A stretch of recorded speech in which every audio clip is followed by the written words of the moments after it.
इतिहास का लेखन इस तरीका से करते हैं जैसे कि वो औपनिवेशिक सत्ताओं को क्या कर रहे हैं, डिफेंड कर रहे हैं, यानी कि उनका बचाव करने में लगे हुए हैं। 1773 से लेकर के 1947 तक जितने भी एक्ट आए हैं उनको ये कहते हैं कि हम ये सारे एक्ट लेकर के आए और इन एक्ट के माध्यम से हमने क्या किया, आपको शासन व्यवस्था दी। हम बार बार एक बार नहीं, हमने उसी प्रकार से पूरी दुनिया में ऐसा देखते हैं।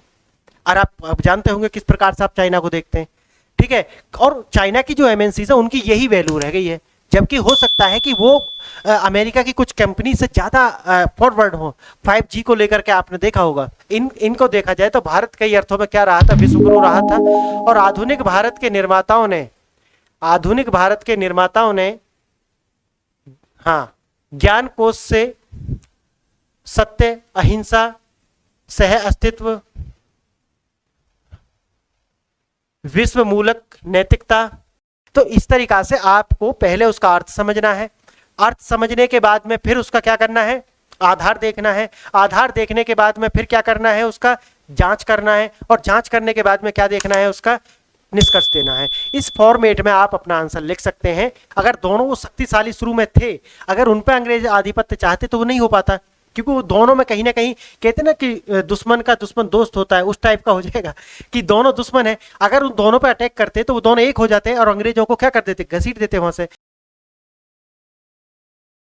हेलो फ्रेंड्स, प्रीवियस लेक्चर में हमने आधुनिक भारत का इतिहास प्रारंभ किया था और वहां हमने इसकी कुछ बेसिक संकल्पनाएं जानी थी और उसी को आगे बढ़ाते हुए हम पहुंच गए हैं औपनिवेशिक उपागम तक।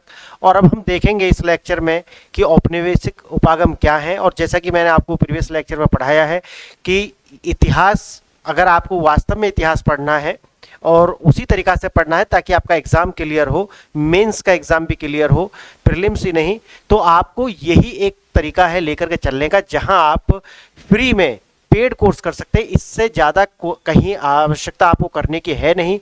ये कर लिया तो समझ लिए सब कुछ कर लिया, इससे ज़्यादा करने की आवश्यकता नहीं है। इसके बाद में आपको एक समझ पैदा हो जाएगी कि जो एक हिस्ट्री का जो स्टूडेंट है, जो हिस्ट्री का अभ्यर्थी है, जो उसे समझ होनी चाहिए वो समझ आपको हो जाएगी। तो हमने यहाँ तक आपको देखा था, कुछ बेसिक संकल्पनाएं दिखाई थी और उनको समझाया था, कुछ लिखाया भी था आपको। तो अब हम आप पहुँचे हैं औपनिवेशिक उपागम तक और अब आप डालेंगे, आप लिखेंगे औपनिवेशिक उपागम और यहीं से हम प्रारंभ करेंगे, ठीक है। लिखें, एक सेकंड हम देखेंगे पहले। हाँ, औपनिवेशिक उपागम,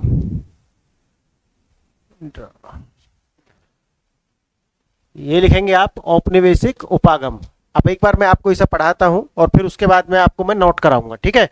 हाँ, औपनिवेशिक उपागम या इतिहास लेखन दो अर्थों में प्रयोग किया जाता है। एक औपनिवेशिक देशों के इतिहास से संबंधित, जबकि दूसरा ऐसे कार्यों की ओर इशारा करता है जो प्रभुत्व की औपनिवेशिक विचारधारा से प्रभावित था।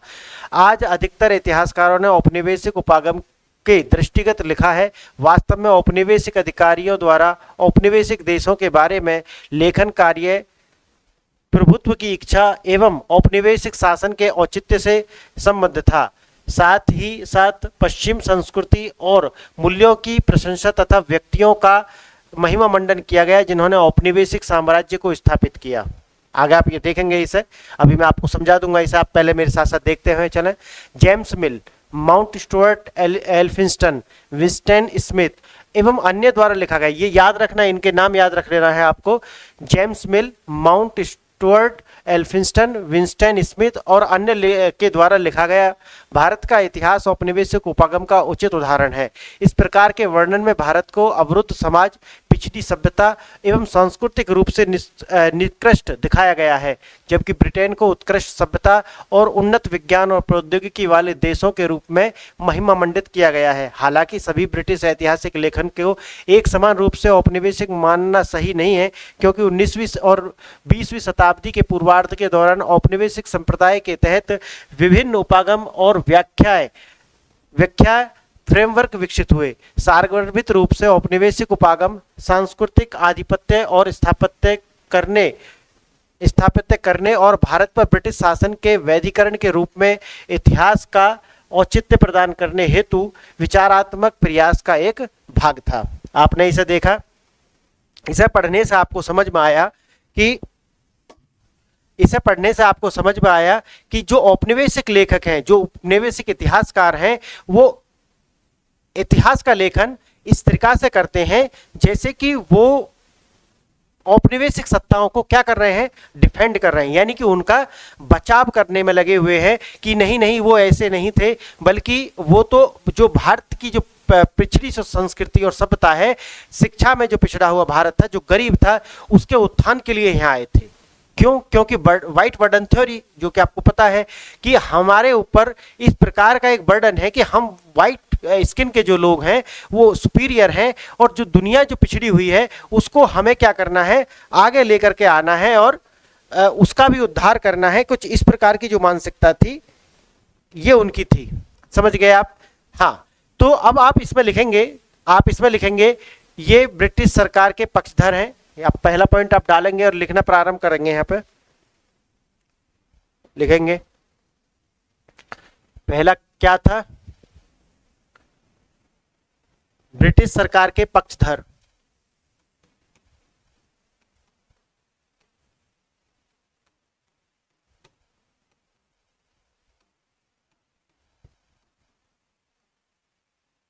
पक्षधर जो मैंने अभी आपको पढ़ाया, ब्रिटिश सरकार के अगर पक्षधर हैं तो किस प्रकार की दलील देंगे, आपको किस प्रकार की दलील देंगे, लिखेंगे यहाँ पे ए बी सी करके आप लिखेंगे ए, भारत प्राचीन काल, मध्यकाल तथा मध्यकाल से अंधकार युग में था। भारत प्राचीन काल से मध्यकाल तक, हाँ, अंधकार युग में था। यानी कि वो ऐसी दलील देंगे कि भारत जो है बहुत पिछड़ा हुआ था, अंधकार युग में जी रहा था, और हम आए और हमने उसको क्या करा, बाहर निकाला। भारत का जो आधुनिकीकरण है वो हमने किया। वो इस प्रकार की दलील आपको देते हुए नजर आएंगे। दूसरा पॉइंट आप लिखेंगे बी पर लिखेंगे, आप लिखेंगे। और अभी इसका एक प्रश्न मैं आपको दिखाऊंगा, और मैंने जो प्रश्न आपको प्रीवियस लेक्चर में बोले थे, इस प्रकार की जो अगर आपकी थॉट है, अगर आप इस प्रकार के प्रश्न समझ पाते हैं, तभी आप कह सकते हैं कि हम वास्तव में इतिहास के प्रश्न लिखने के लिए तैयार हैं।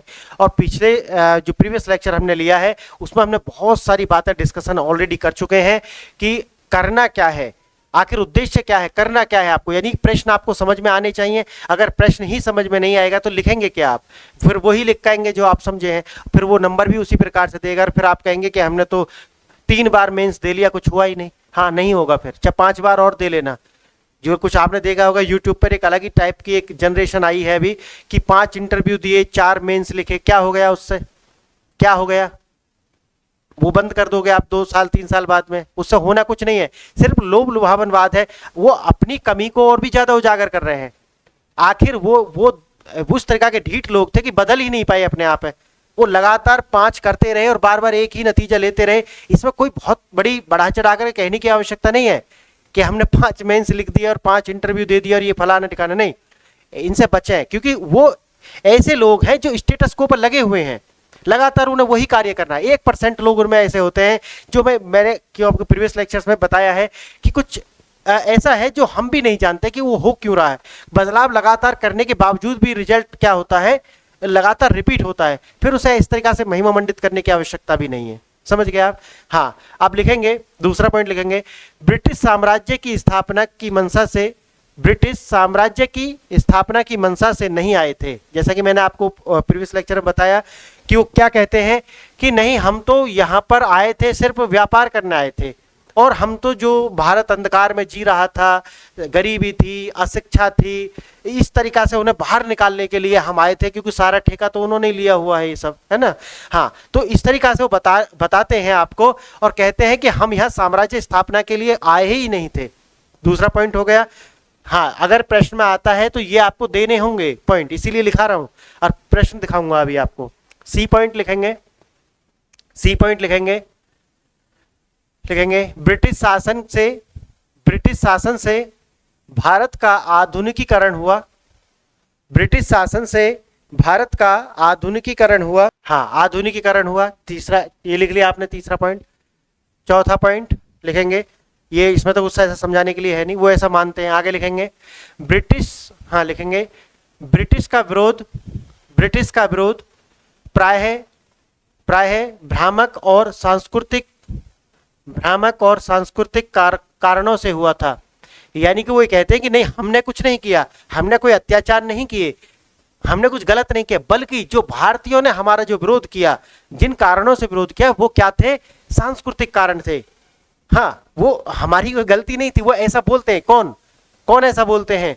ये जो साम्राज्यवादी लेखक हैं, साम्राज्यवादी जो इतिहासकार हैं, वो ऐसा बोलते हैं कि हमारा इसमें कोई भी हमने गलत नहीं किया, बल्कि ये सांस्कृतिक कारण इसके रहे, क्योंकि हमारी जो संस्कृति थी वो सुपीरियर है और जो इनकी संस्कृति थी वो इंफीरियर थी, और दोनों में जो क्लैश हुआ ये उसका कारण था, विरोध, और गलत कुछ नहीं है। ठीक है, लिखेंगे आगे। फोर्थ पॉइंट हो गया, फिफ्थ पॉइंट लिखेंगे। फिफ्थ पॉइंट लिखेंगे, इंडियन नेशनल मूवमेंट, भारतीय राष्ट्रीय आंदोलन, इंडियन नेशनल मूवमेंट को भी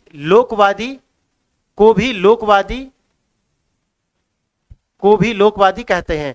यानी कि ये कहते हैं कि जो इंडियन नेशनल मूवमेंट भी जो थे वो लोकवादी थे, यानी कि एक व्यक्तित्व से प्रभावित होकर के वो थे, या उन्हें किसी भी प्रकार से क्या दिया था? लालच दिया था, कोई सपने दिखाए गए थे झूठे, उसकी वजह से ये नेशनल मूवमेंट हुए थे। वैसे तो कोई गलत हमने किया नहीं। हाँ, इस तरीका से वो भूमिका जमाते हैं। हाँ, एक और लिखेंगे, एक सेवन पॉइंट लिखेंगे, फिफ्थ पॉइंट, सिक्स पॉइंट है ये। हाँ, सिक्स पॉइंट लिखेंगे, आजादी को सुधारों की परिणति और प्रतिफल मानते हैं, और सुधारों की परिणति और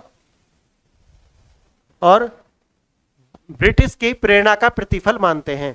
यानी कि वो कहते हैं कि देखो, अगर जो भारत पिछड़े हुए थे, अनपढ़ थे, उन पर कुछ आता नहीं था, उनका कोई एक जो राष्ट्र की भी संकल्पना नहीं थी, इस तरीका से हम यहाँ आए, हमने भारत को एक राष्ट्र बना दिया और हमने इन्हें पढ़ाया लिखाया, इस तरीका से ये कहते हैं। और जब भारत समृद्ध हो गया, जब पढ़ लिख करके अपने पैरों पर स्टैंड हुआ, तो हमने उन्हें आज़ादी दे दी।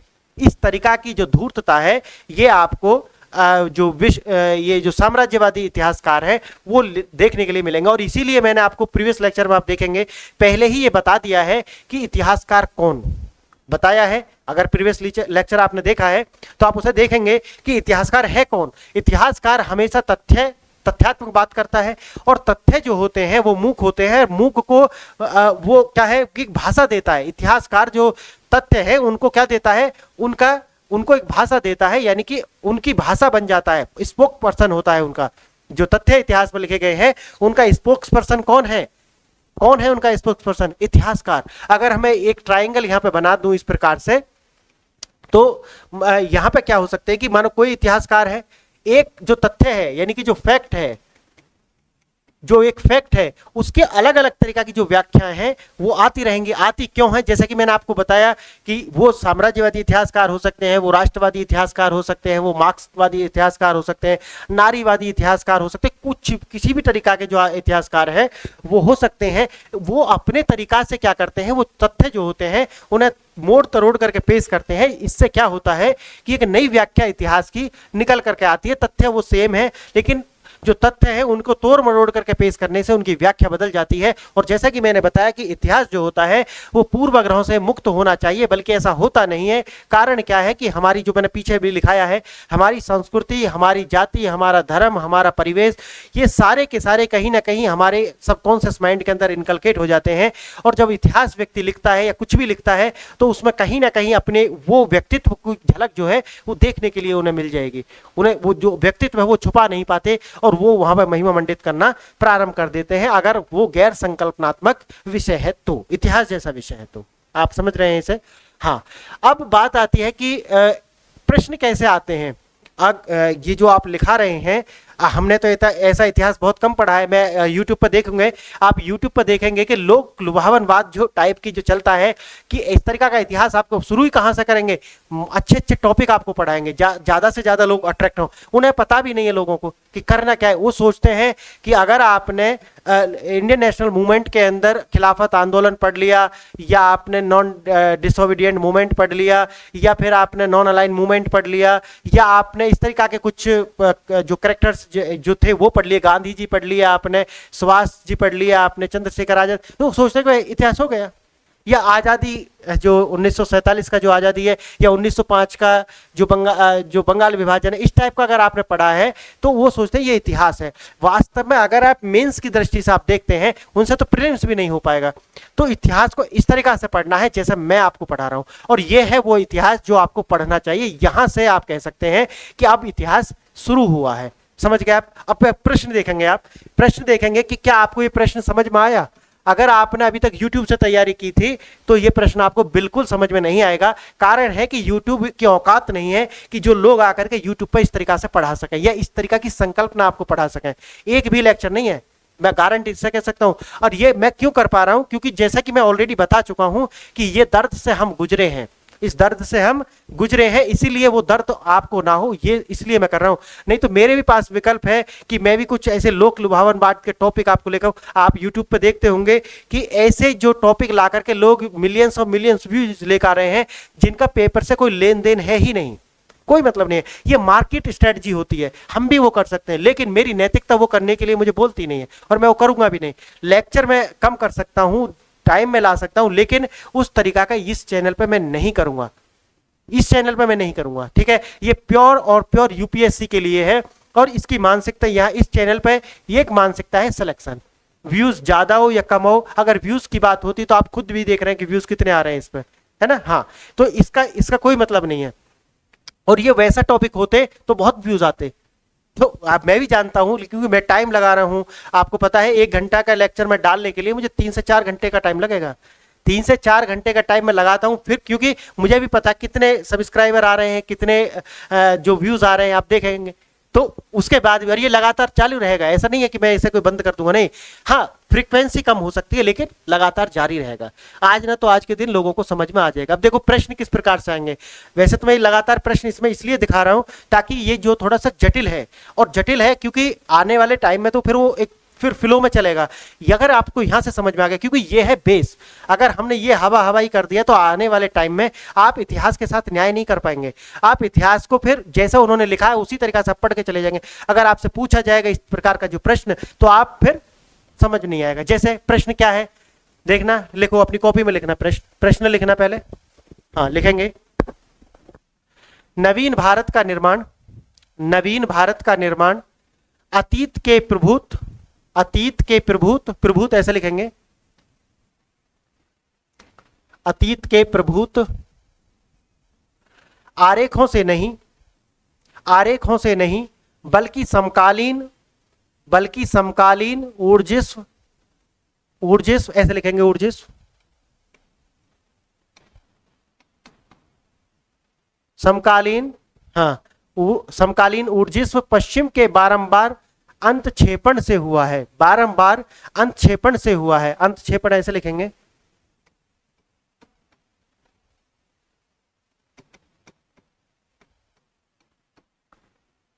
अंतक्षेपण से हुआ है। टिप्पणी कीजिए, बाद में कोई टेलेंडर वर्ड्स आपको जोड़ देगा, टिप्पणी कीजिए, मैं ऐसे बोल रहा हूं, ठीक है। टिप्पणी कीजिए, या फिर ऐसे बोल सकता है व्याख्या कीजिए, समालोचनात्मक उल्लेख कीजिए, समालोचनात्मक वर्णन कीजिए, समालोचनात्मक व्याख्या कीजिए, है ना। हाँ, आलोचनात्मक व्याख्या की, इस तरीके से बहुत सारे टेलेंडर वर्ड्स इसमें जोड़ देगा। और मैंने प्रीवियस लेक्चर में आपसे बोला है कि आने वाले समय में अभी थोड़ा उस पर काम चल रहा है, जिन प्लेटफॉर्म्स को मैंने आपसे बात की है, वहां पर इस प्रकार के जो एक ही प्रश्न लेकर के और 10-15 टेलेंडर वर्ड्स जोड़ करके उनको देखेंगे कि क्या अंतर आता है आंसर राइटिंग में। और वहां से आपको क्या है, चाहे वीक में 2 आंसर, 3 आंसर या 4 आंसर्स आपको मिले, लेकिन वहां पे आपको लगातार अपडेट मिलेंगी। और वहां से आप आंसर राइटिंग वास्तव में होनी कैसी चाहिए, लिखने का सही तरीका क्या है, वो हम वहां पे बताएंगे, और उससे बेस्ट हो नहीं सकता, ठीक है। और फिर कुछ आपको टॉपर्स कॉपी भी दिखाएंगे कि टॉपर्स के साथ में उन्हें मैच करें कि किस प्रकार से वो आंसर लिखते हैं, और आप भी एक उसी रास्ते पर जाकर के आंसर कर सकते हैं, ठीक है। हाँ, तो इससे आप क्या समझे, अब जो मैंने आपको अभी तक पढ़ाया है प्रीवियस लेक्चर में, उसको भी आपको यहां ध्यान रखना पड़ेगा। तो इस प्रश्न को आप समझ चुके हैं क्या है। अगर ये प्रश्न आप समझ चुके हैं तो समझना कि आपको इतिहास की वास्तव में समझ है, ठीक है। हाँ, तो अब देखेंगे, मैं आपको पहले इसका अर्थ समझाई देता हूं, अर्थ क्या है। आप लिख भी लेंगे तो अच्छा रहेगा। अर्थ लिखेंगे इसका, लिखेंगे आधुनिक भारत, आधुनिक भारत का निर्माण, आधुनिक भारत का निर्माण भारतीय अतीत के ज्ञान, भारतीय अतीत के ज्ञान एवं आदर्श के आधार पर नहीं हुआ, आदर्श के आधार पर नहीं हुआ, बल्कि यह पश्चिम के ज्ञान के आधार पर, बल्कि यह पश्चिम के ज्ञान के आधार पर हुआ एवं पश्चिम के, और पश्चिम ने एक, हाँ, पश्चिम ने एक भारत के आधुनिक, भारत को लिख रहे हैं, पश्चिम ने न केवल भारत को आधुनिक बनाया बल्कि बार बार कई माध्यमों से अपने भारतीयों को, कई बार उसने भारतीयों को अंतक्षेपित किया। अंतक्षेपित मतलब इंजेक्ट किया, यानी कि एक बार में नहीं छोड़ दिया कि एक बार उनसे बोला नहीं बस हो गया अपना ड्यूटी, नहीं, उन्होंने कहा कि हमने अंतक्षेपण किया, बार बार इंजेक्ट किया उसे, तब जाकर के पुश करना उसे, है ना, इंजेक्ट करना, पुश करना, तब जाकर के भारत का जो है ये आधुनिक स्वरूप आपको देखने के लिए मिलता है। और आधुनिक स्वरूप का मतलब है यहाँ पर ऐसा भारत जिसके अंदर राष्ट्र की भी एक संकल्पना है। अब राष्ट्र की संकल्पना क्या है आने वाले समय में मैं बताऊंगा। ये एक सेंस है, राष्ट्र की जो संकल्पना है वो एक सेंस है जहां पर हम सब क्या है, राष्ट्रवादी हैं, यानी कि एक भावनात्मक लगाव है भारत के साथ में, समझ गए आप, भारत के साथ में एक भावनात्मक लगाव। और बहुत सारे और उसके क्या फैक्टर्स हैं मैं आपको लिखाऊंगा आगे, क्योंकि ये बहुत छोटी छोटी बातें हैं, यही क्या है आपके आंसर की नींव बनेंगी जाकर के बाद में। हाँ ठीक है, हाँ, वो कह रहे हैं कि हमने सिर्फ एक बार नहीं बल्कि बार बार आधुनिक भारत बनाने में उनको पुश किया, अनेक माध्यमों से भारत में इंजेक्ट किया, अंतक्षेपित किया, समझ गए आप। हाँ, अब लिखेंगे, अब क्या है कि जैसे मैंने आपको पहले बताया है कि आपको जब आंसर आप लिखेंगे कोई भी प्रश्न का, आप यहां से आप देखेंगे इसी प्रकार के आंसर आपको लिखने हैं। पहले आप देखेंगे आधार क्या है, यानी कि जो ये देखो ये जो आपको दिया गया है माने कोई स्टेटमेंट है, इसी तरीका के स्टेटमेंट आपको उठा करके वो देता है, किसी के भी किसी इतिहासकार के द्वारा लिखा गया है। और इतिहासकार मैंने बताया क्या तो मार्क्सवादी हो सकता है, या वो या नारीवादी हो सकता है, या कैम्ब्रिज स्कूल से हो सकता है, या फिर साम्राज्यवादी हो सकता है, या राष्ट्रवादी हो, इस प्रकार के जो इतिहासकार हो सकते हैं उनका एक स्टेटमेंट उठा करके आपको दे देगा।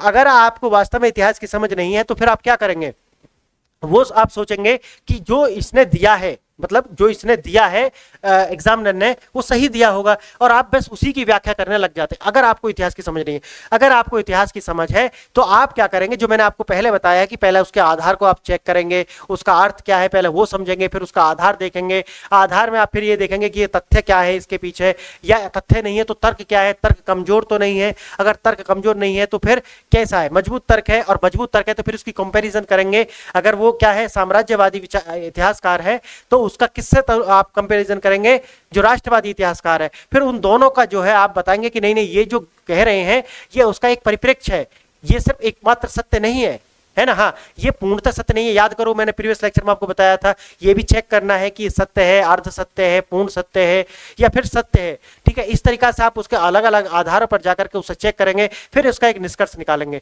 जब जाकर के आपका आंसर पूरा होगा। आप एक मॉडल आंसर में आपको जो लिखा रहा हूं आप इसे लिख लें, ताकि आपको पता चले कि जो मैंने अभी तक आपको पढ़ाया है वो क्यों पढ़ाया, कि किस प्रकार के जो प्रश्न है वो आपको देखने के लिए मिलेंगे। ठीक है, हाँ, आधार क्या है लिखेंगे, आधार क्या है, भारत लिखेंगे, ऐसा क्यों बोल रहे हैं, भारत लिखेंगे, भारत का अतीत अंधकार में था, ये मैं आपको बता चुका हूं, वो ऐसा मानते हैं। अतः उससे सीखकर आधुनिकीकरण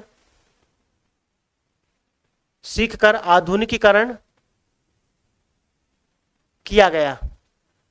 उन्होंने भौतिक अल्पसंख्यकों की उपेक्षा किया था, और उनका ज्ञान रूढ़िवादी था, इसीलिए उनकी सामाजिक व्यवस्था भी शोषणकारी थी।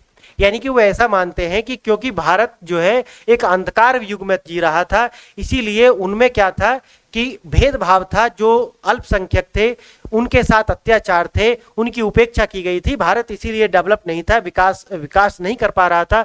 हम आए, हमने उनके रूढ़िवादी ज्ञान को तोड़ा, और उसके बाद में हमने उसकी जो सामाजिक व्यवस्था है उसका जो शोषणकारी स्वरूप था उसको बदल करके अब अभेदकारी, यानी कि अब विभेद नहीं होता, वहां पे भेदभाव नहीं होता, इस प्रकार का हमने बनाया। ठीक है, दूसरा लिखेंगे आप इसी में, बारंबार अंतक्षेपण का प्रयोग लिखेंगे, बारंबार क्या है अंतक्षेपण का प्रयोग, पहला आपने लिख लिया, दूसरा लिखेंगे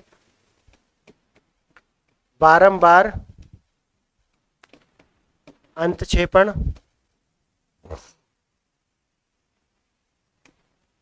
का प्रयोग, प्रमाण कर लेंगे, प्रमाण करेंगे, प्रमाण जो बोल रहे हैं कि हमने अंतक्षेपण किया उसका प्रमाण क्या है, लिखेंगे विभिन्न अधिनियमों के माध्यम से, विभिन्न अधिनियमों के माध्यम से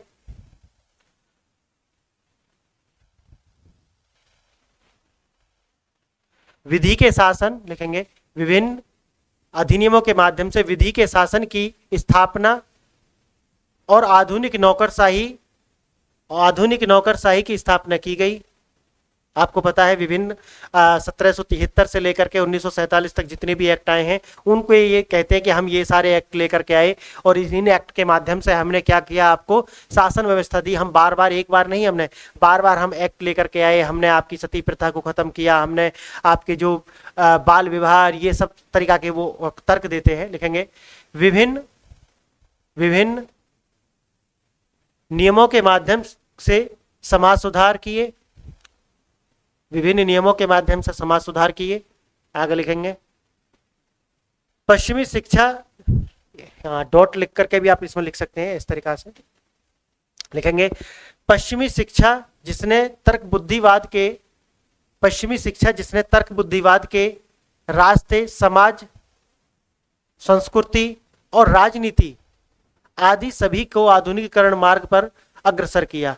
वो कहते हैं कि हमारे यहाँ पे ये किरकेगार्ड का उदाहरण ये यहाँ पे देते हैं, मैं आपको पढ़ाऊंगा इसे, अगर दर्शन पढ़ाता हूँ वहाँ पे पढ़ाऊंगा कि ये तर्क बुद्धिवाद का विकास जो वेस्टर्न फिलॉसफी है उसके अंदर आता है। और किरकेगार्ड जैसे कुछ और भी दार्शनिक थे जिन्होंने इसको जो है पुश किया था। हाँ, तो वो कहते हैं कि तर्क बुद्धिवाद हमारे यहाँ पे आया और उसी के माध्यम से हमने जो है पूरी दुनिया का, भारत का ही नहीं सिर्फ दुनिया का भी हमने क्या किया, आधुनिकीकरण के मार्ग पर उनको अग्रसर किया। हमने कुछ गलत नहीं किया। और इसके पीछे का कारण मैंने बताया कि वो सफाई क्यों दे रहे हैं, आखिर उन्हें इतनी सफाई क्यों देनी पड़ रही है। वो तो कह देते ठीक है भाई, हो गया सो हो गया, अब हम क्या करते हैं, वो तो लोग चले गए। तो याद करो मैंने क्या बताया था आपको, क्या बताया था मैंने इसके पीछे,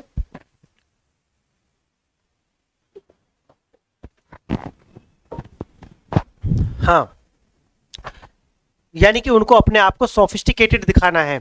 और सोफिस्टिकेटेड इसलिए दिखाना है क्योंकि वो सॉफ्ट पावर के रूप में अपने आप को स्थापित करना चाहते हैं। क्योंकि आज आपको पता है हार्ड पावर अगर ज़्यादा होगी आपके पास, हार्ड पावर के रूप में अगर आप जाने जाएंगे तो आपकी जो मार्केट वैल्यू है वो कम हो जाएगी। आप दोनों को उदाहरण अब चाइना और अमेरिका से आप ले सकते हैं। अमेरिका ने अपने आप को सॉफ्ट पावर के रूप में पुश किया, जिससे आप वहाँ की जो एमएनसीज हैं उनकी एक अलग वैल्यू, ब्रांड वैल्यू आप देखेंगे। मैं कभी आपको पढ़ाऊंगा इसे, इकोनॉमिक्स में एक होता है मार्केट कैप, यानी कि मार्केट कैप जो होता है वो एक ऐसी उधारी है जो उसकी ब्रांड वैल्यू के ऊपर आती है। यानी कि हो सकता है कि उसकी ब्रांड वैल्यू 10 रुपए हो लेकिन उस पर 10 लाख रुपए लोगों ने लगाए हों। क्यों? क्योंकि उन पर उनका क्या है, विश्वास है। एप्पल के साथ सेम इसी प्रकार से तो है, एप्पल की जितना उसका टोटल वैल्यू है उससे ज्यादा उसका मार्केट कैप है, मार्केट कैपिटलाइजेशन जिसे हम बोलते हैं। ठीक है, तो इसी प्रकार से जो हार्ड पावर होगी वो डिमोनाइज कर जाएगी। जैसे चाइना है, चाइना को आप किस तरीका से देखते हैं भारत के अंदर, अब मैं सिर्फ भारत की बात नहीं कर रहा हूं, मैं कहता हूं कि भारत को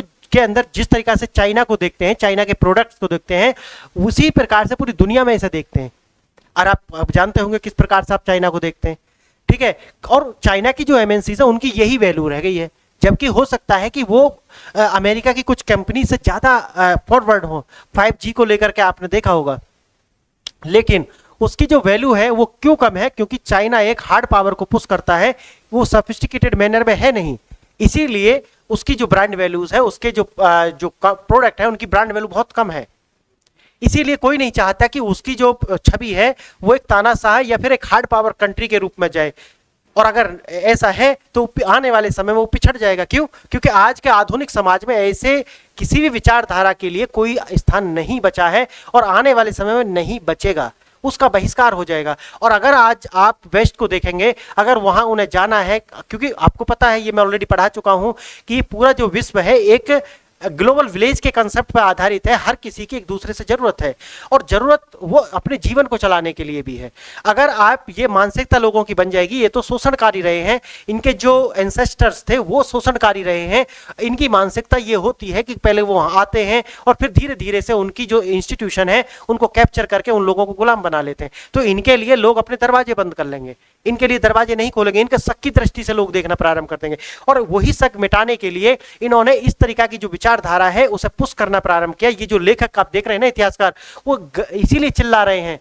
क्यों चिल्ला रहे हैं? और इसमें ये नहीं, हजारों किताब लिखी जाती हैं हर साल साम्राज्यवाद के ऊपर, और वो इसको डिफेंड करते हुए नजर आते हैं। और इनके विरुद्ध जो है, मैंने आपको बताया कि जो मार्क्सवादी हैं वो किस तरीका से लिखते हैं, और जो आपके राष्ट्रवादी हैं वो किस तरीका की विचारधारा रखते हैं, उनके काउंटर में ये आते हैं। लेकिन ये सब चल रहा है, हाँ ठीक है, ये सब चल रहा है। देखेंगे कि आने वाले समय में क्या इसका पर्सपेक्टिव बनता है। अभी तो लोग इन्हें किस प्रकार से देखते हैं वो आप भी जानते हैं, ठीक है।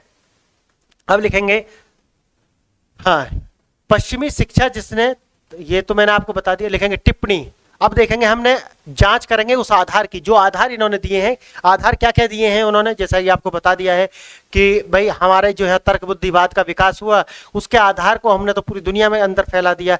भारत में क्या था, अंधकार में था भारत, प्राचीन और मध्यकालीन भारत एकदम अंधकार में रहा, वहां पर शोषण होता था, जातिवाद था, फलाना था, इस टाइप से। और जो अल्पसंख्यक थे उनके ऊपर अत्याचार थे। हम आए और हमने उनके साथ भी न्याय किया, और हमने अंतक्षेपण किया, बार बार हमने ऐसे लॉ बनाए, और लॉ बनाने के बाद में यानी कि ऐसे कानून हमने बनाए, उनके द्वारा हमने भारतीय समाज के अंदर सुधार किए और उनको इंस्टीट्यूशनलाइज किया, है ना। हाँ, जो उनके पास कोई राष्ट्र जैसे, क्योंकि अगर आपके पास में एक केंद्रीय शासन होगा तभी तो राष्ट्र की संकल्पना भी बनेगी ना। अगर हर राज्य की अपनी अपनी एक सरकार हो तो फिर वो राष्ट्र की संकल्पना नहीं बन पाएगी। हाँ, United state of America, United national of America नहीं बोलते, नेशनल की जो कंसेप्ट है वहां पे भी नहीं है। अमेरिका के अंदर भी अब अगर आप देखेंगे तो वहां पे क्या बोलते हैं, United state of America. States का मतलब है यहाँ पर राज्य है। अमेरिका के अंदर 50 स्टेट्स हैं जो मिलकर के क्या बनाते हैं, अमेरिका बनाते हैं। तो अमेरिका के अंदर भी राष्ट्र जैसी संकल्पना नहीं है को, और भारत के अंदर ये संकल्पना आप आज आप देखेंगे तो हम अपने आप को ऐसा इंडियन कहने में प्राउड फील करते हैं, समझ गए। हाँ, तो हम सब क्या है, भारतीय हैं। तो ये एक कंसेप्ट है, ये एक उसका अंग है कि भारत एक राष्ट्र है, ठीक है। हाँ, अब आप देखेंगे ये सब उन्होंने दिए, लेकिन अब हम इनकी जांच करेंगे। अगर आपको कोई भी इसी तरीका से दिया गया है, आप उसके आधार देखेंगे कि वास्तव में कहते क्या हैं ये लोग, और अगर ये लोग ये कहते हैं तो क्या इनके काउंटर में भी कुछ है। तो इनकी जांच करने के लिए मैंने जैसे आपको बताया, अगर आप इस तरीका से लिखेंगे तो आप 7-8 मार्क्स, 10 में से 7 और 8 मार्क्स फैच करेंगे अगर आपकी राइटिंग सही है और आप कम त्रुटि करते हैं। अगर आपने इस तरीका से लिखते हैं आप कि पहले वो देखा उसका अर्थ क्या है, और उसके बाद में आप फिर देखेंगे इसके आधार क्या है, जो वो बोल रहे हैं उनके आधार चेक कर लिया, फिर आप उसके बाद में उनके आधार की जांच करेंगे, और जांच करने के लिए उनके जो काउंटर आर्ग्यूमेंट्स होंगे उनके साथ में हम जांच करेंगे, और फिर उसके बाद में एक निष्कर्ष देंगे। लोग करते क्या है, अब आंसर राइटिंग में 12-13 हजार लोगों का सिलेक्शन हुआ होगा प्रीलिम्स का रिजल्ट में, आपको पता है। अब 12-13 हजार लोगों में से 3,000 लोग रह जाएंगे बाद में, जो मेंस में इंटरव्यू देने जाएंगे, और वो 3,000 में से 1,000 रह जाएंगे, ठीक है। 1,000 मैं अप्रोक्सीमेट में मान के चल रहा हूं, इतना वो रह जाने वाले हैं। अब आप ये देखेंगे कि ये सब हो कैसे रहा, क्योंकि आपकी आंसर राइटिंग आपको उस लिस्ट में लेके जाएगी। अगर आप इसी तरीका से लिखते हैं जैसे मैं आपको बता रहा हूं, और ये आंसर राइटिंग अपने आप एक कला है, और अगर आप ये विकसित कर लेते हैं तो फिर आपको कोई भी डिफीट नहीं करेगा, ठीक है। अब लिखेंगे आधार की जांच, लिखेंगे आधार की जांच।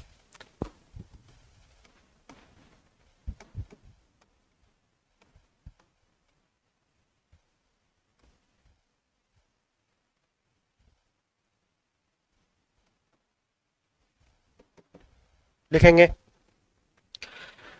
लिखेंगे अतीतकालीन, लिखेंगे अतीतकालीन भारत कई लिखेंगे कई माध्यमों से आधुनिक भारत के निर्माण में सक्रिय दिखा,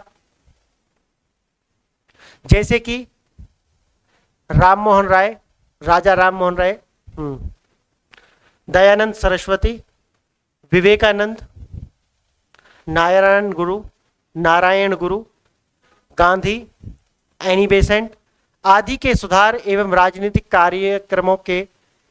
कार्यक्रमों के तहत भारत कई अर्थों में विश्व गुरु रहा था। आप समझ गए इसे कि ये लोग यहाँ ऑलरेडी थे, जो ये अंग्रेज बोल रहे हैं, जो ये जो साम्राज्यवादी इतिहासकार बोल रहे हैं, क्या वास्तव में वो सही है? ये क्या है कि भारत ऑलरेडी कई आधारों पर इस हम चेक करेंगे कि जैसे राजा राममोहन राय, दयानंद सरस्वती, विवेकानंद, नारायण गुरु, गांधी, एनी बेसेंट आदि आदि ऐसे राजनीतिक कार्यक्रमों के तहत भारत के कई अर्थों में विश्वगुरु, इनको देखा जाए तो भारत कई अर्थों में क्या रहा था? विश्वगुरु रहा था। और आधुनिक भारत के निर्माताओं ने हाँ, ज्ञान कोश से सत्य, अहिंसा, सह अस्तित्व, विश्व मूलक नैतिकता, वसुदेव कुटुंबकम और सर्वोदय आदि का विचार अपनाया। इन भारतीय तत्वों के साथ कई पश्चिमी तत्वों का भी समावेशन हुआ। तब जाकर आधुनिक भारत का स्वरूप स्पष्ट हुआ। स्मरणीय है कि ब्रिटिश सरकार के मत में, जिसे नए भारत का स्वरूप कहा जाता है, यानी कि वो जो कहते हैं कि भाई हमने कहा, हमने ऐसा किया, जबकि ये जो लोग थे ये ऑलरेडी, क्या आप नहीं जानते कि इन्होंने भारत के अंदर किस प्रकार के सुधार किया? ये सब सो रहे थे? नहीं, ये लोग थे जिन्होंने इस तरीका के कंसेप्ट दिए और भारत के जो समाज है उसमें सुधार आना प्रारंभ हो गया। लिखेंगे दूसरा वाला पॉइंट, लिखेंगे इसी में, अपने गौरवपूर्ण संस्कृति के अतीत से कटा हुआ, आत्मविश्वास विहीन भारत का जो पश्चिम का अनुयायी होगा,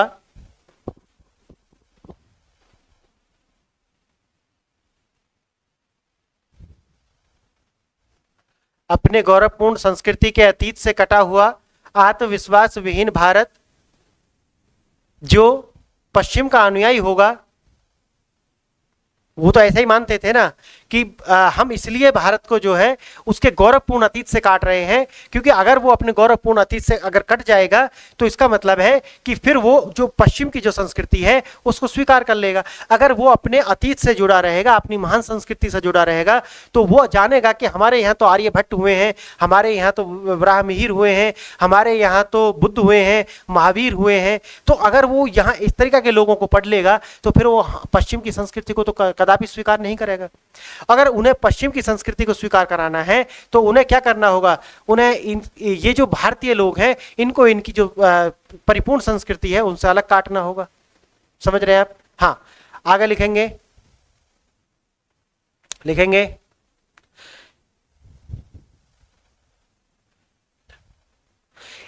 इसे सिर्फ पश्चिमीकरण के ही प्रोजेक्ट के तहत देखा जा सकेगा। इसे सिर्फ पश्चिमीकरण के प्रोजेक्ट के तहत ही देखा जाना चाहिए, ऐसे लिखिए आप, ना कि समाज सुधार और नीति शिल्पकार के रूप में, ना कि समाज सुधार और नीति शिल्पकार के रूप में। समझ गए आप? यानी कि जो ऊपर का जो पॉइंट है वो ये कह रहा है कि भाई ये इसलिए ऐसा कर रहे थे क्योंकि उन्हें भारत की संस्कृति से, भारत के जो लोग हैं उन्हें काटना है। अगर वो अपनी संस्कृति को भूल जाते हैं तब ही तो वो क्या करेंगे? पश्चिम की संस्कृति को अडॉप्ट कर लेंगे। और जो ये वाला जो पॉइंट है वो ये कह रहा है कि आप ये मत समझिए कि ये सब सुधार ये बता रहे हैं कि भाई हमने तो आपके लिए 1774 से लेकर के 1947 तक इतने सारे हम कानून लेकर के आए, और सती प्रथा, बाल विवाह और जो बाल हत्या, इस तरीका की जो या ह्यूमन जो सैक्रिफाइस करते थे, मानव बलि, इस प्रकार के हजारों प्रथाओं को हमने खत्म किया, हमने आपको बार बार अंतक्षेपण किया। तो उसके पीछे वो ये कह रहे हैं कि नहीं ये सही नहीं है, क्योंकि हमारे यहाँ ऑलरेडी इतने सारे समाज सुधार हुए हैं, और समाज का सुधार है वो कानून से नहीं हो सकता। ये मैं आपको पढ़ाऊंगा इसे पॉलिटी के अंदर भी, कि समाज का जो सुधार है वो कानून बनाने से कभी नहीं होता। और ये जो विचारधारा मैं आपको लिखा रहा हूँ ये राष्ट्रवादियों की विचारधारा है, ये आगे लिखाने वाला हूँ मैं। राष्ट्रवादी जो इतिहासकार है उनकी विचारधारा में यही लिखाऊंगा जो मैंने अभी आपको पॉइंट लिखाए हैं, ठीक है।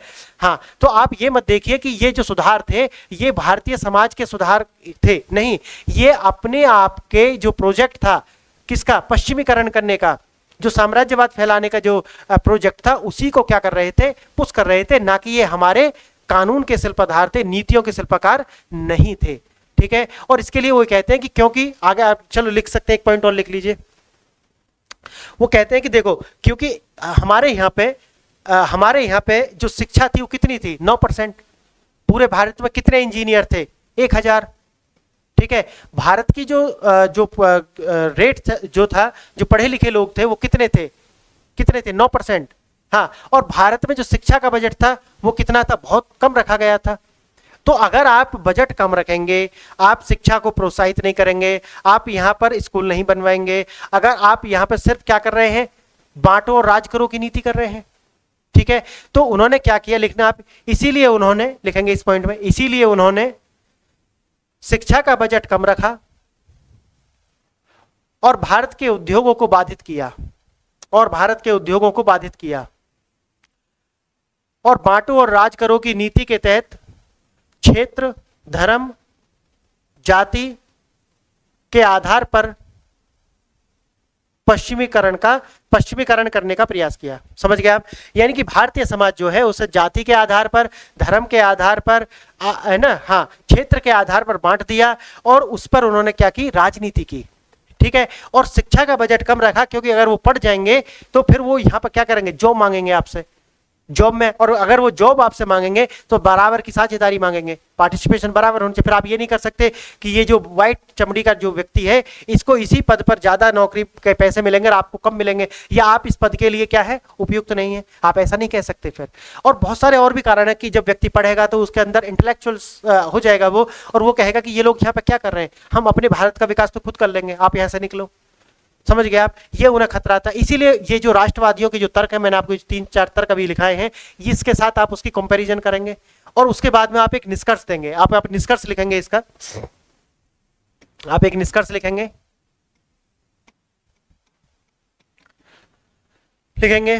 निष्कर्ष में लिखेंगे, भारत में ब्रिटिश शासन मूलतः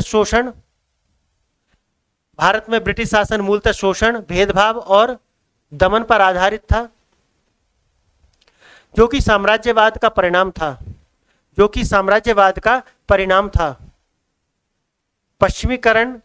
पश्चिमीकरण भी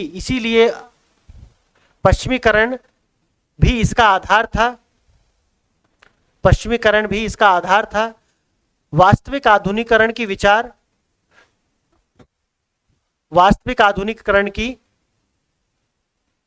आधुनिकीकरण की स्वतंत्र दृष्टि भारतीय सुधारकों और राष्ट्रवादी नेताओं के मस्तिष्क में आई थी। हालांकि उनकी स्वतंत्र दृष्टि में कुछ प्राथमिकताओं को लेकर स्वाभाविक स्तर पर भेद था। इस तरीका से आप कह करके इसे अंत करेंगे।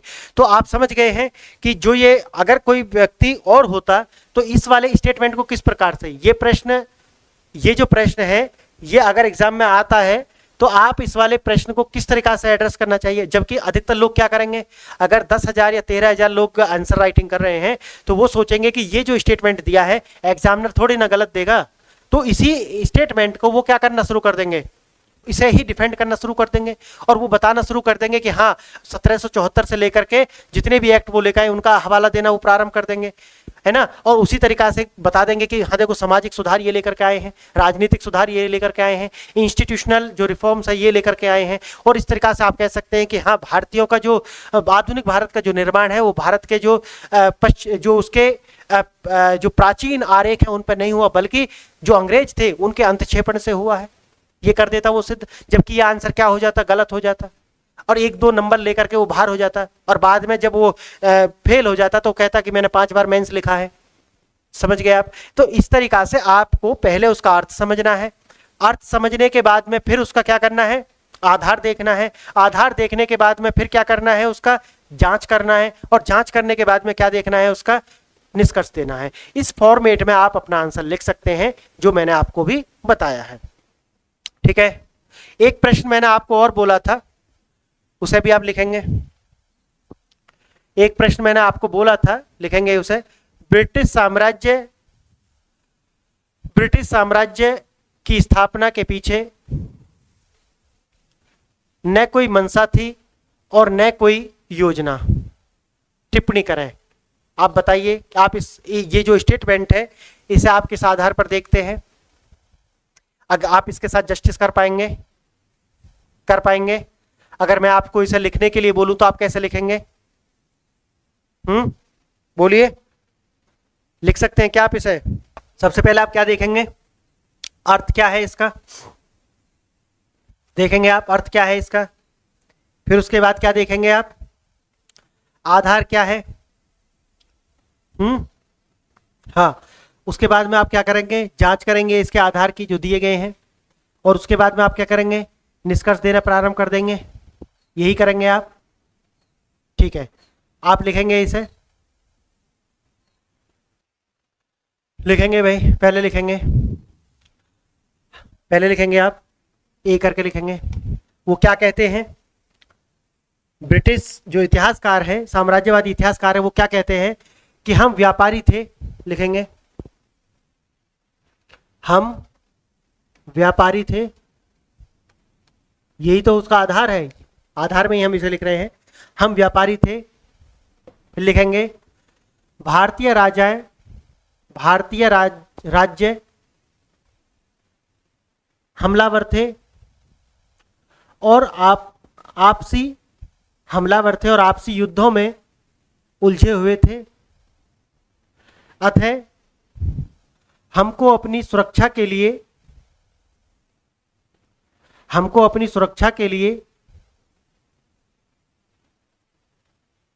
राजनीतिक संरक्षण लेना पड़ता,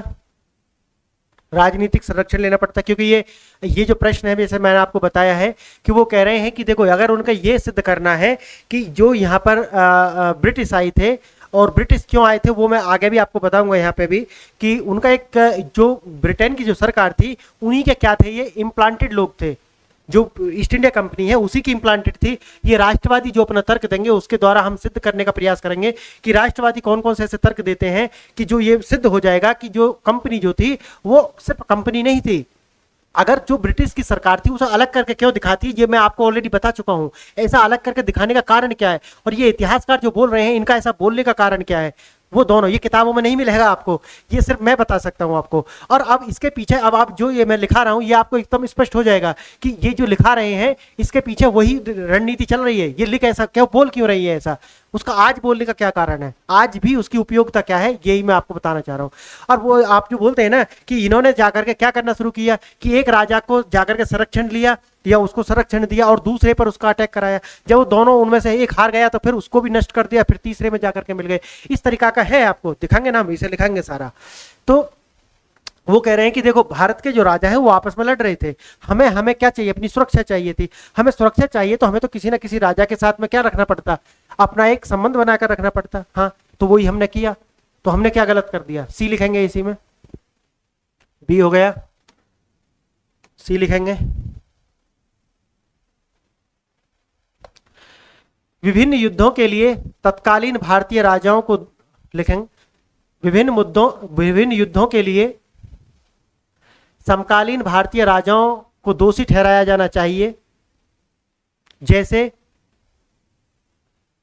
बंगाल में सिराज, पढ़ाऊंगा ये सारा मैं आपको। मैसूर में टीपू, बंगाल में सिराज, मैसूर में टीपू, मराठा सरदार, पेशवा आदि आदि। कह रहा है कि इनको दोषी समझना चाहिए क्योंकि लड़ तो ये रहे थे ना आपस में। और लिखेंगे आपके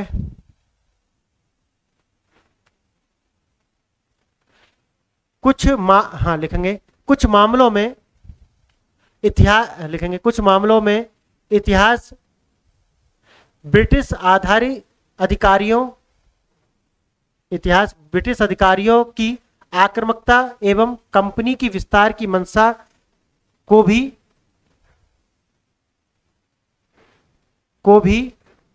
मान लेते हैं, ठीक है। कुछ मामलों में वो कह रहे हैं कि हाँ ठीक है, देखो हम ये नहीं कहते कि हम एकदम सही हैं, हाँ, लेकिन हमारी मंशा ये नहीं थी। कुछ कुछ अधिकारी ऐसे थे, भ्रष्ट थे, उन पर कार्रवाई भी हुई बाद में, ऐसा भी वो बोलते हैं। लेकिन ये सब कहने का पीछे उनका एक कारण है, ये कहने के पीछे ये कारण है कि ठीक है वो कंपनी थी, उसके अधिकारी कुछ ऐसे थे, भ्रष्ट अधिकारी थे, लेकिन जो ब्रिटिश की सरकार थी वो इसमें कहीं भी जिम्मेदार नहीं है।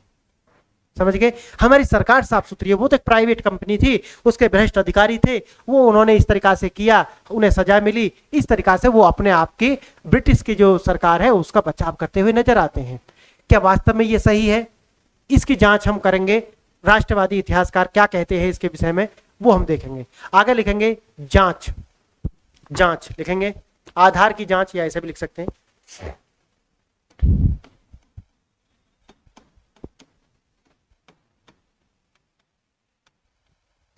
लिखेंगे अंग्रेज ही नहीं, लिखेंगे अंग्रेज ही नहीं, कई यूरोपीय शक्तियां साम्राज्य विस्तार के लिए सक्रिय रहे थे, ये राष्ट्रवादी कहते हैं। लिखेंगे बी पॉइंट, ये हो गया बी पॉइंट लिखेंगे। अंग्रेजों ने लिखेंगे अंग्रेजों ने 7वीं शताब्दी के उत्तरार्ध में अपनी साम्राज्यवादी महत्वाकांक्षाओं को स्पष्ट कर दिया था, लेकिन शक्तिशाली औरंगजेब से लड़ने में असमर्थ थे। इसीलिए 18वीं शताब्दी के मध्य तक वे शांत रहे और इसके बाद जब मुगल साम्राज्य पतन की ओर गया तब वे पुनः सक्रिय हो गए।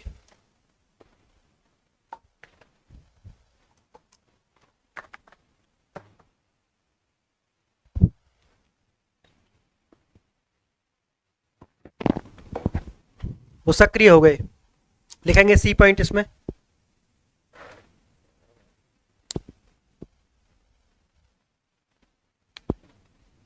लिखेंगे सी पॉइंट इसमें।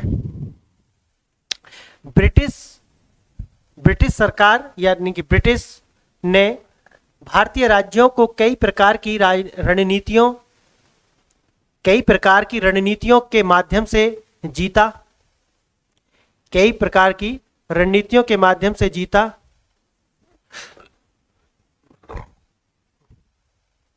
जैसे कि इस तरीके से लिख लेंगे 1 2 3 इस तरीके से करके, जैसे कि बांटो और राज्य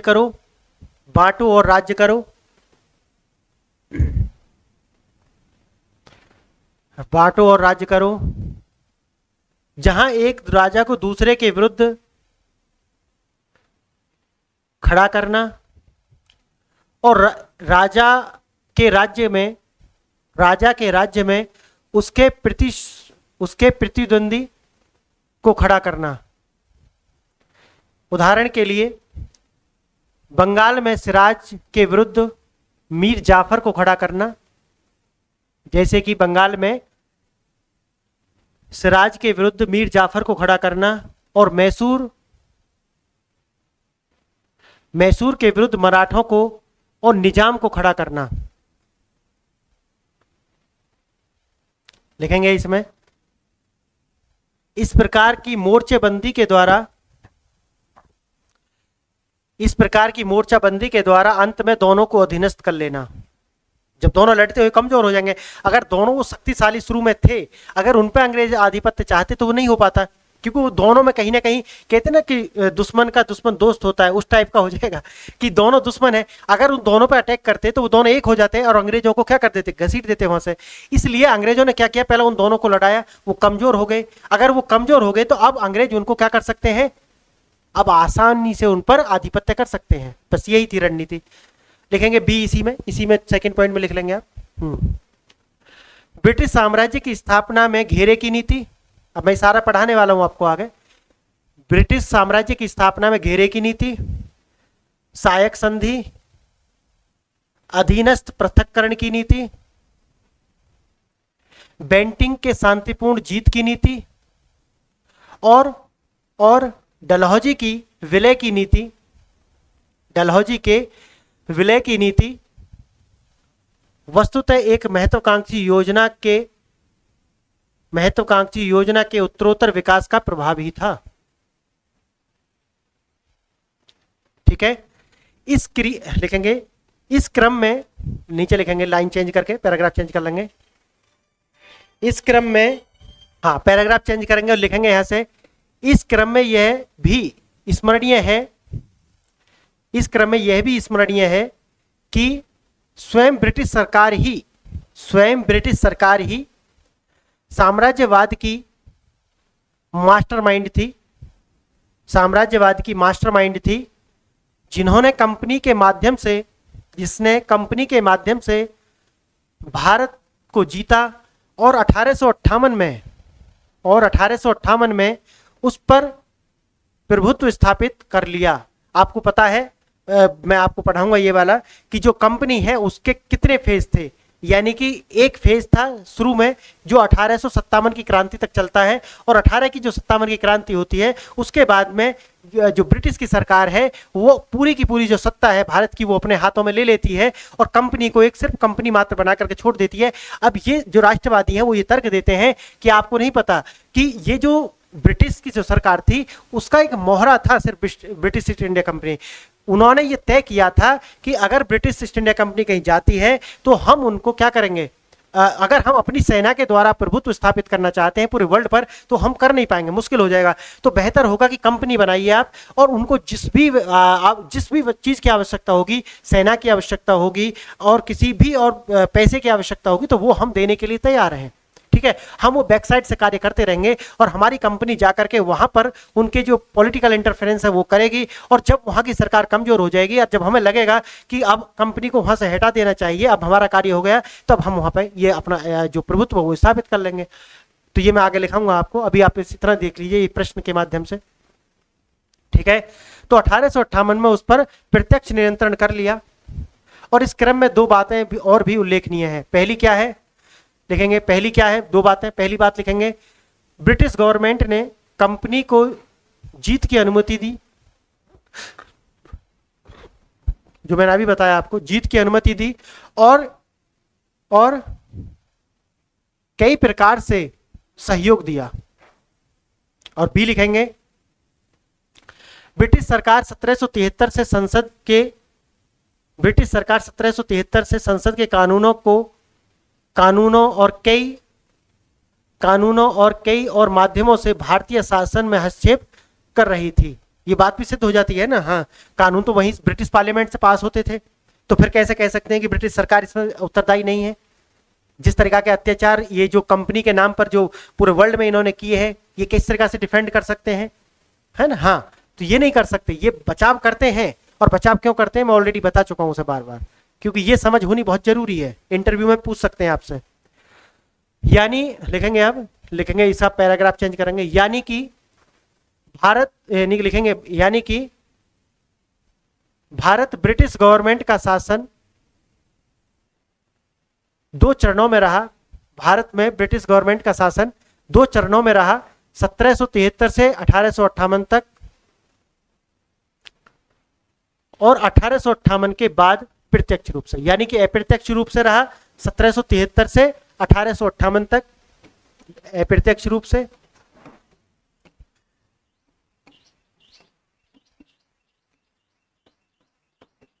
और प्रत्यक्ष रूप से कब तक रहा, 1858 के बाद, जब तक हमारा 1947 का एक्ट नहीं बना तब तक, और उसके बाद भी कुछ महीने में। ठीक है, तो इस प्रकार से आप ये प्रश्न को एड्रेस कर सकते थे जो मैंने अभी आपको लिखाया है। तो यहां पर हमारी पहली विचारधारा और उससे जो प्रश्न बन सकते हैं वो मैंने आपको डिस्कशन किए हैं। साम्राज्यवादी विचारधारा क्या है, नेक्स्ट लेक्चर में मैं लेकर के आऊंगा राष्ट्रवादी विचारधारा क्या है, और उसके जो प्रश्न होंगे वो भी हम देख लेंगे, और उसी प्रकार से हम नेक्स्ट लेक्चर में चलते रहेंगे। और ये पूरा बेस होने के बाद में मैं फिर आपको प्रारंभ कर दूंगा जो मुगल कालीन जो मुगल हैं उनका जो डिग्रेडेशन से प्रारंभ करके थोड़ा सा, है ना, थोड़ा सा मैं कराऊंगा बाद वाला, फिर मैं जब मेडिवल कराऊंगा तब पूरा करा दूंगा। तो बाद में इसका परिप्रेक्ष्य लेते हुए हम आगे जब पूरा इतिहास पढ़ेंगे तब आपको ये सारी बातें समझ में आएंगी। जब भी कोई प्रश्न आप लिखेंगे तो आपके आंसर के अंदर एक मैच्योरिटी होगी, एक मैच्योरिटी होगी कि आप समझेंगे कि ये जो है किस तरीका से एड्रेस हमें करना चाहिए। इतने सारे प्रश्न मैं आपको यहाँ पे करा दूंगा, एक सिंगल यूट्यूब पर चैनल नहीं, मैं जो पेड भी करा रहे हैं उनकी भी गारंटी ले रहा हूँ कि इस तरीके से डेप्थ में जाकर के नहीं कराते, समझ गए। तो ये चैनल जो है इसे अपने मित्रों के साथ में शेयर करें, और जो भी आपके चाहने और चाहने वाली हैं उनके साथ इसे शेयर करें और इसे सब्सक्राइब कराएं, ठीक है। ये आपकी ड्यूटी है और इसे आपको करना है, ओके। तो फ्रेंड्स यहाँ पर मैं इस लेक्चर को पूर्ण विराम देता हूँ। आपने मेरी बातों को इतने ध्यान से सुना, इसके लिए बहुत बहुत धन्यवाद। नमस्कार।